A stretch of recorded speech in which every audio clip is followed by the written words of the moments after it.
பொது காலத்தின் 33ஆம் ஞாயிறான இன்று இயேசுவின் நாமத்தில் அனைவரையும் இறை வார்த்தையை பற்றி சிந்திக்க அழைக்கிறேன்.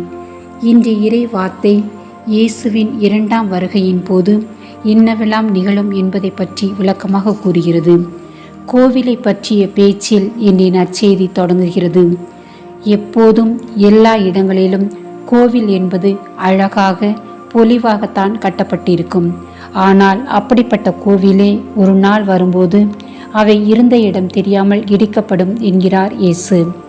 அடுத்த கருத்தாக, இயேசுவின் பெயரை வைத்துக்கொண்டு பலரும் வந்து ஏமாற்றுவார்கள், நீங்கள் ஏமாந்து போகாதபடி பார்த்து கொள்ளுங்கள் என்கிறார்.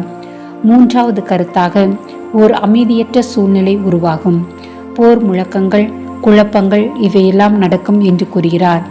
அதாவது இயேசு என்ற நல்லவரின் 2ஆம் வருகைக்கு முன் பலவிதமான தீமைகள் அல்லது அமைதி இல்லாத சூழ்நிலை, நம்ப முடியாத பலவிதமான அடையாளங்கள் இவையெல்லாம் நடந்துதான் நன்மை உருவாகும்.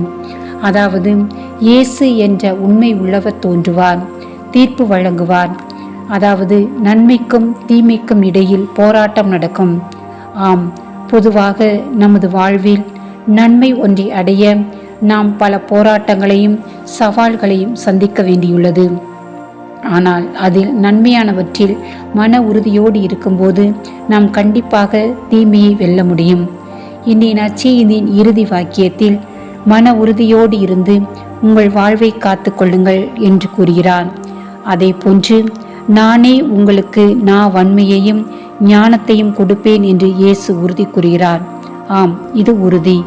நாம் கடவுளின் மேல் உண்மையான நம்பிக்கை கொள்ளும்போது தீமையை எதிர்த்து போராட முடியும். யாரிடமும் ஏமாந்து போக மாட்டோம். எந்த இடத்தில் எப்படி பேச வேண்டும், எவ்வாறு நடந்து கொள்ள வேண்டும் என்ற மன உறுதியை இறைவன் நிச்சயம் நமக்கு தருவார். அதே போன்று முதல் வாசகமான மலாக்கி நூலிலும் 2ஆம் வருகையின் நிகழ்வுகளை எடுத்து கூறுகிறது. ஆணவக்காரர், கொடுமை செய்வோர் ஆகிய தீமை செய்வோருக்கு என்னென்ன நிகழும் என்பதை பற்றி விளக்கமாக கூறுகிறது. ஆனால் ஆண்டவருக்கு அஞ்சி நல்லது செய்கின்ற ஒவ்வொருவர் மேலும் நீதியின் கதிரவனாகிய இறைவனின் ஒளி வீசப்படும். ஆம், இது முற்றிலும் உண்மை. நன்மை செய்வோர் எப்பொழுதுமே இறைவனின் அருளையும் ஆசிரியையும் பெறுவது உறுதி. பதிலுரை பாடலில் மக்கள் இனங்களை ஆண்டவர் நேர்மையுடன் ஆட்சி செய்வார். ஆம், ஆண்டவரது ஆட்சி நீதி உள்ளது, நன்மை உள்ளது, நேர்மையானது. இதை யாரும் மறுக்க முடியாது, மறக்க முடியாது. எனவே ஆண்டவரை நாம் புகழ்ந்தேத்த வேண்டும். அவருடைய நன்மையான செயல்களை நினைத்து அவருக்கு எப்பொழுதும் நன்றி கூற வேண்டும். இந்த 2ஆம் வாசகத்தில் தலையாய பாவங்களில் ஒன்றான சோம்பலை பற்றி எடுத்து கூறுகிறது. நன்மை செய்வதற்கு முதலில் சோம்பலை விட்டொழிக்க வேண்டும். குறிப்பிட்ட நேரங்களில் குறிப்பிட்டதை செய்ய வேண்டியதை நாம் செய்யும்போது அவற்றில் நாம் வெற்றி கொள்ள முடியும். உழைத்து முன்னேற வேண்டும். நன்மையானதை தொடர்ந்து செய்ய வேண்டும். ஆம், இன்றைய வாசகங்கள் அனைத்தும் நமக்கு கூறுகின்ற முக்கியமான கருத்து, தீமையை எதிர்த்து போராடி அமைதியான சூழ்நிலையோடு பிறரிடம் ஏமாறாமல் நன்மையானவற்றை செய்தால் இயேசுவின் 2ஆம் வருகையை துணிவோடும் ஞானத்தோடும் எதிர்கொள்ளலாம். அதே போன்று இறைவன் எப்போது வருவார் என்பது நாம் உணர்ந்து கொள்ள முடியாது. ஆனால் பலவிதமான அடையாளங்களையும் தூண்டுதலையும் பெறும்போது நாம் விழிப்புடன் இருக்க வேண்டும்.